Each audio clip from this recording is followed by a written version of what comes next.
Hey everybody, it's Chav and Nobody Else's Auto. We are here with our good friend Jim Wicks. We were rolling through Oklahoma on a Rocky Mountain race this week, and we were going through Jim's area, so I called him. I said, Jim, I'm looking at the route. I think we're close. And I read him the route, and he goes, no, you're not close. You're literally driving past my driveway. So, yeah, you're right in my backyard for sure. So I said, we'll be there in a few minutes. He said, I'll meet you there. So we're checking out some of the great stuff that Jim's got in stock. We just looked at all of his Mustangs, the coupes, the convertibles, and the fastbacks. You guys can check that video link here. But now you've got Fairlanes, Comets. When it comes to Fords, you're just the man all the way around. I've always been a big Fairlane enthusiast. I've had some really neat ones over the years, and the 67 and 68 Fairlanes are some of my favorites. They've got great lines, and you know, it's hard for people to understand the fact that a 67, 66 and 67 Fairlane in sales numbers compared to GM, they sold as many Fairlanes as they did Chevelles. But would you think that today, no, when you go to the car shows and not events? No, you will see one Fairlane for every 500 to 1,000 Chevelles you come across. And then they took that car to the next level. Like you said, you like the 68s as well. When they started getting the Aero War cars, and those cars were amazing too. Yeah, they built the fastback roof style into the 68 Torino, and then on into the Talladega for 69, which you know, was very much a NASCAR warrior. And you think about that today, and like you said, they built this. They were right in there with sales figures with everybody else, but you just don't see these cars anymore. No, they just they didn't survive well, and for the life of me, I don't understand it. Well, you got several great ones here. Well, right here, this car is red and red, and it was born a 392 barrel.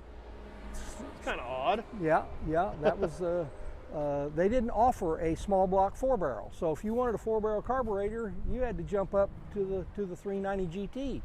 But yet they offered a 392 barrel. Now inside of this thing, I see a stick sticking up through the floor. Yes. I see XL badging. This was a Fairlane 500 XL, which was Ford's version of a Super Sport. It basically come with bucket seats. Okay. This car, I believe, was born with an automatic, but today it has an A-code style 289 4-barrel motor in it. It's a car that's just been neglected and needs very little to be put back on the road. It's been neglected, but I don't see a ton of rust. I don't see a ton of damage. It's just kind of weathered, is what it looks like. It's very weathered. I would agree with you there. But that's the easy stuff.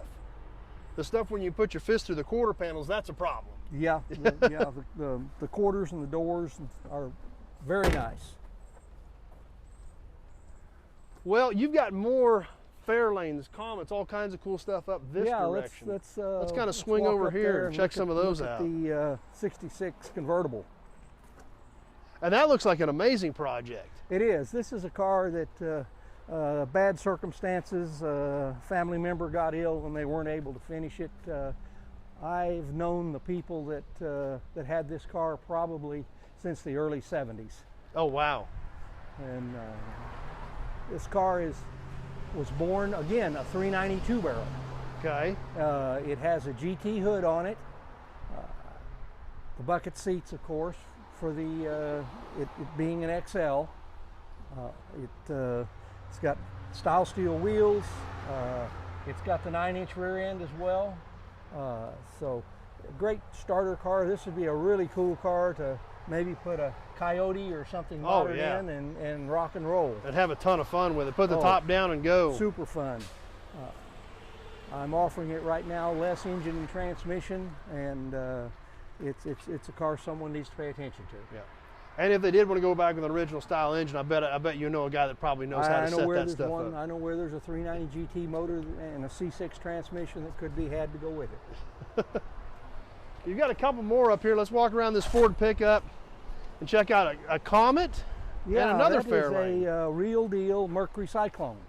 Shoot, this is a solid F-150 too. Check that thing out.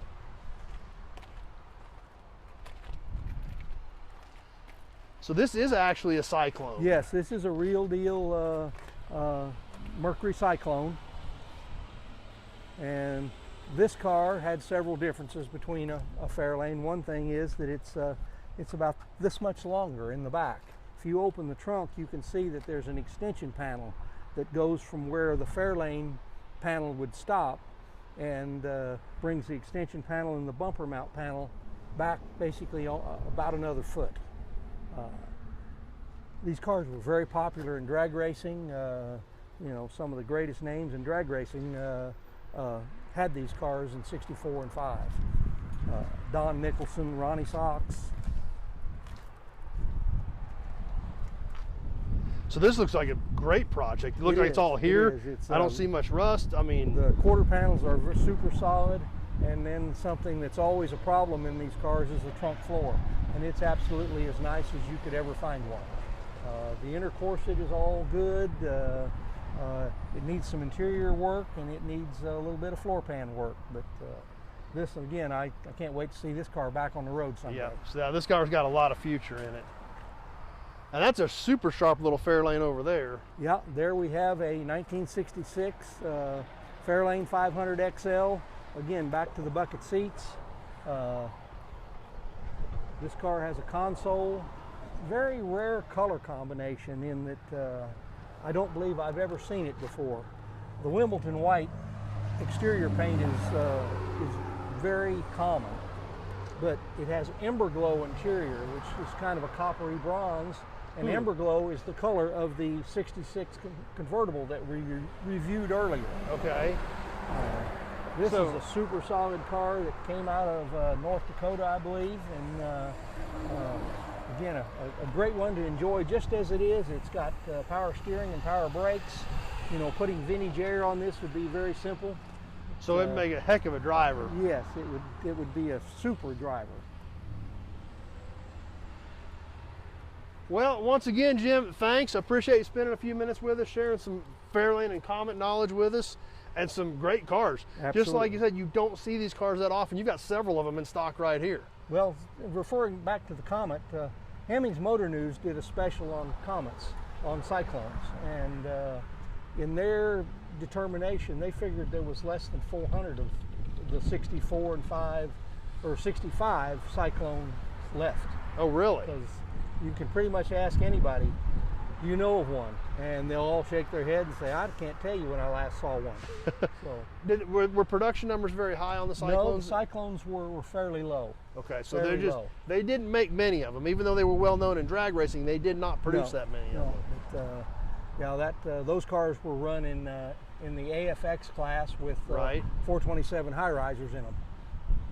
Later along the line, a couple of them got the famous 427 single overhead cam motor. Oh, wow.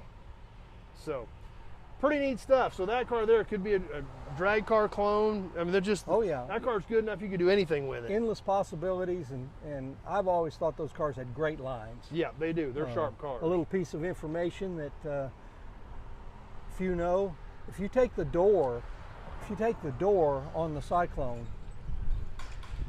and the door on a Falcon, they're exactly the same. The door off of this car will fit, with that glass, will fit a two-door hardtop Falcon. But the back of the car was altogether different. The back of the car is altogether different. The front of the car is altogether different. So kind of, I don't know whether that saved Ford a bunch of money. I'm sure it did. Probably. I'm sure somebody figured it out and it worked and it saved money, so they did her. Yes, absolutely. Once again, Jim, thank you. I appreciate you spending a few minutes with us, sharing some of your knowledge. If you're interested in this stuff, give me a shout. I can get you in touch with Jim. This is some great stuff. And thanks for your time, Jim. I know we had a little wind noise, but this stuff is so great, I didn't want to miss it and didn't want to not share it with you guys. So thanks for watching, everybody. We'll see you soon on the next video. Hey, thank you, Chad.